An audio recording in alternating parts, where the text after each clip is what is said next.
27-এর রাত্রিতে এবং আগামী গতকাল জুমার নামাজে আমি এই কথাগুলো বলছি, খুব ভালো করে শুনি, আমরা কথা না বলি।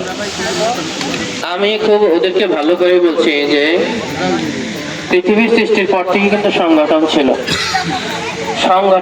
মুরব্বী নজরুল ভাইকে আসলে কুশরচর বেঙ্গই বালিয়া বিল আমাদের একটি অঞ্চল। এই অঞ্চলে আমরা চাই ইসলামের আলোয় আলোকিত করতে।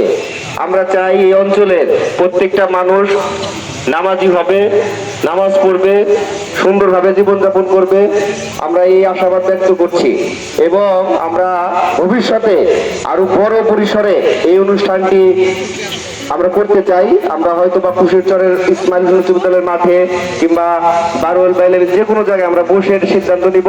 এটা আরো বড় পরিসরে করার আমাদের পরিকল্পনা। খুবই আসলে রোজা থেকে এগুলা যারা আয়োজন করে খুবই কষ্টকর, আমরা ওইগুলা করেছি। এজন্য আমি তাদেরকে দুনিয়া এবং আখিরাতের কল্যাণ কামনা করছি। আসলে আলোচনা করার অনেক উপস্থিত এখানে আছে, কিন্তু আমার খুবই ভালো লাগছে যে কোরআনের উপলক্ষে আমরা একত্রিত হতে পেরেছি। পবিত্র কোরআন আল্লাহ বলছে, বিসমিল্লাহির রহমানির রহিম, মা ফাররাতনা ফিল কিতাবি মিন শাইইন।